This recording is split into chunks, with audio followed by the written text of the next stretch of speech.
আসসালামু আলাইকুম রহমতুল্লাহি ওবারাকাতুহু। সম্মানিত আমার সকল খামারি ভাইয়েরা কেমন আছেন? নিশ্চয়ই ভালো আছেন। আমিও মোহাম্মদ ইয়াকুব আলী কৃত্রিম প্রজনন সেবাকর্মী হিসাবে কাজ করে যাচ্ছি। আপনাদের প্রান্তিক খামারিদের পাশে যেন সবসময় থাকতে পারি। অবশ্যই আমার জন্য দোয়া করবেন। আমিও আপনাদের জন্য মন থেকে দোয়া করি।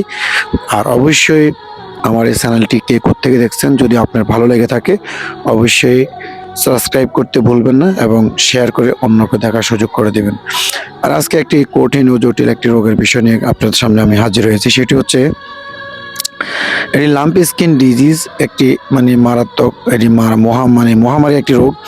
এইটা রোগ থেকে এইখানে একটি যে গরুর আপনার প্রস্রাব রাস্তা পায়খানা রাস্তার নিচ দিয়েই এখানে সুরঙ্গ করে ফেলে আপনার কিছু পোকা। আর এটা আসলে খামারিদের অসচেতনতার কারণে বেশিরভাগ এই সিস্টেমটা হয়। আপনি যদি সবসময় পরিষ্কার পরিচ্ছন্নতা রাখেন, অবশ্যই এখানে আপনার গরুটাকে সবসময় মুছে এরপরে যদি ধুয়ে পরিষ্কার একটি জায়গার মধ্যে রাখেন, তাহলে এরকম হওয়ার কোনোভাবেই চান্স থাকে না। আর অবশ্যই আমি বলবো সবসময় আপনারা একটু সচেতনভাবে গরু লালন পালন করবেন। গরু, ছাগল, হাঁস, মুরগি যেটাই লালন পালন করেন না কেন সবসময় একটু পরিষ্কার পরিচ্ছন্নতাভাবে রাখার চেষ্টা করবেন। এটা হচ্ছে অনেকগুলো, প্রায় এখানে 100 থেকে 150 রোগের আপনার এই অনেকগুলো সমস্যা এখানে দেখা দিচ্ছে। এটা একটু জটিল এবং এগুলো আমি এখান থেকে ফুকগুলা বাইর করতে চাই যে এখান থেকে শুধু আপনার এখানে সব ফোক বাসা বেঁধে ফেলছে। এই যে এখান থেকে সবগুলো ফোক আমি বের করতেছি। আর আসলে আপনারা যারা খামারে আছেন অবশ্যই যদি এরকম লাম্পি স্কিন ডিজিজ দেখেন, সাথে সাথেই একজন ভেটেরিনারি সার্জন এবং ডাক্তারের পরামর্শ নিয়ে অবশ্যই আপনাকে এটাকে দ্রুতই ট্রিটমেন্ট করাতে হবে। আর আমি আরও কিছু কঠিন ও জটিল রোগের বিষয় নিয়ে আপনাদের সামনে ইনশাল্লাহ ভিডিও দেওয়ার চেষ্টা করব।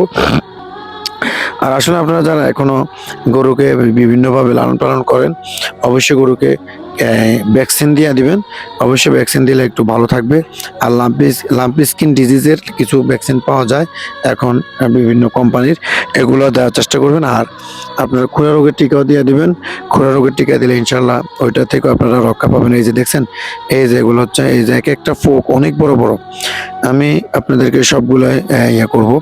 আর অবশ্যই এটাকে প্রতিদিন 2 বার করে আপনাকে এটাকে পরিষ্কার পরিচ্ছন্নতা করতে হবে। করে বায়োডিন দিয়ে মুছে, সালফাবেট নামে একটি পাউডার পাওয়া যায়, ওইটা দিয়ে এরপরে ন্যাপথলিনের গোটা দিয়ে পরে আপনাকে দিনে 2 বার করে দিলে ইনশাল্লাহ আশা করি এটা দ্রুতই সুস্থ হয়ে যাবে। আর কিছু ইনজেকশন আছে ওইগুলো দিতে পারলে তাহলে দ্রুতই ভালো হয়ে যাবে। আর দেখুন এই যে আমি কিভাবে সুন্দরভাবে এগুলাকে ফোকগুলা বের করে নিচ্ছি। এই যে দেখছেন, এই যে ফোকগুলা বের করে নিচ্ছি। হ্যাঁ, এগুলো সম্পূর্ণ দেখানোর চেষ্টা করতেছি। এগুলো যদি একটু ধৈর্য সহকারে শেষ পর্যন্ত ভিডিওটা দেখেন অবশ্যই ভালো লাগবে। আর আপনারা অবশ্যই গরুকে পর্যাপ্ত পরিমাণ ঘাস খাওয়ার চেষ্টা করবেন, ঘাস দিতে চেষ্টা করবেন। আর দানাদার আসলে এখন তো প্রত্যেকটা জিনিসের দাম বেড়ে গেছে।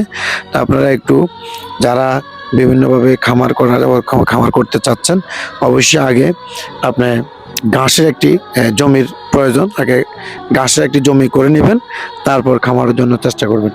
এই যে আমি সবগুলো ফুক বের করার পর এখন আবার ভালো করে পরিষ্কার করে নিচ্ছি। এরপরে দিয়ে আমি এখন শুকনো একটি তুলা দিয়ে এগুলো যে রক্ত বিভিন্ন এগুলো পরিষ্কার করছি। তারপর আমি এগুলাকে আপনার বায়োডিন দিয়ে সুন্দর করে পরিষ্কার করে ওষুধ দেওয়ার চেষ্টা করবো। একদম শেষ পর্যন্তই থাকবেন, অবশ্যই ভালো লাগবে আপনার কাছে।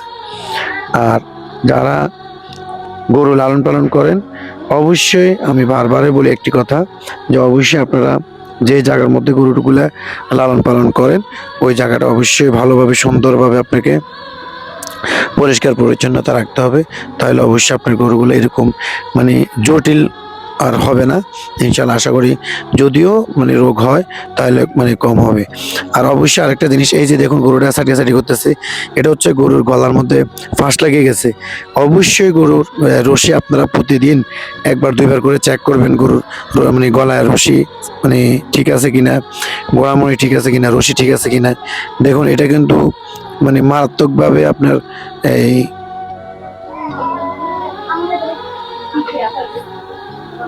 গলায় ফাঁস লেগে যায়। দেখছেন, এটা কিন্তু অনেক ভিতরে অনেকটাই আপনার এই যে ছিদ্র করে ফেলছে। এখানে দেখছেন, এই যে আপনি দেখানোর চেষ্টা করতেছে একদম এই যে দেখছেন অনেক বড় একটি মানে গর্ত হয়ে গেছে।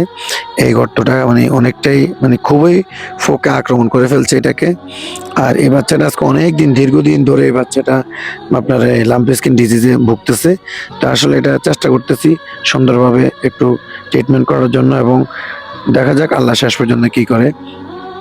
তো অবশ্যই খামারের জন্য দোয়া করবেন এবং আমাদের জন্য দোয়া করুন, আমরা যেন সুন্দরভাবে এই গরুগুলার সেবা করতে পারি এবং সেবা হিসেবে নিয়োজিত থাকতে পারি এবং প্রত্যেকটা প্রান্তিক খামারের পাশে যেন থাকতে পারি। অবশ্যই মন থেকে আমাদের জন্য দোয়া করবেন। আল্লাহ যেন সকল বিপদ আপদ থেকে আমাদেরকে হেফাজত করে। আর আসলে আমরা যারা সেবা কর্মী হিসাবে কাজ করি, দিন রাত রোদ বৃষ্টি ঝড় সবকিছু প্রতীক্ষা করে আমরা কিন্তু মানুষের বাড়ি ছুটে চলে যাই। আর আসলে আমাদের একটি চিন্তা, আমাদের একটি মাথায় টার্গেট থাকে যে একজন প্রান্তিক খামারি যদি বেঁচে থাকে তাহলে আমরা ইনশাল্লাহ মাঠে থাকবো। আর প্রান্তিক খামারিদের আসলে বিভিন্নভাবে আমরা সহযোগিতা করার চেষ্টা করতেছি এবং চেষ্টা করে যাচ্ছি। জানি না কতটুকু শেষ পর্যন্ত করতে পারবো অথবা করতে পারতেছি। অবশ্যই আপনারা আমার কে কোত্থেকে দেখছেন কমেন্ট করে যাবেন এবং একটা সাবস্ক্রাইব করে যাবেন, এবং যদি ভালো লেগে থাকে একটি শেয়ার করে দিবেন এবং অন্যকে দেখার সুযোগ করে দিবেন। আর অবশ্যই আমি আবারও বলবো, যারা গরু লালন পালন করেন অবশ্যই আপনার ওই যে জায়গাটা আছে ওই জায়গাটা পরিষ্কার পরিচ্ছন্নতা রাখতে হবে। তাহলে ইনশাল্লাহ আপনার গরু সবসময় ভালো থাকবে, সুস্থ থাকবে। এবং এই আশা প্রত্যাশা করে আমি এই খামারের জন্য শুভকামনা রইল এবং এই বাচ্চাটির জন্য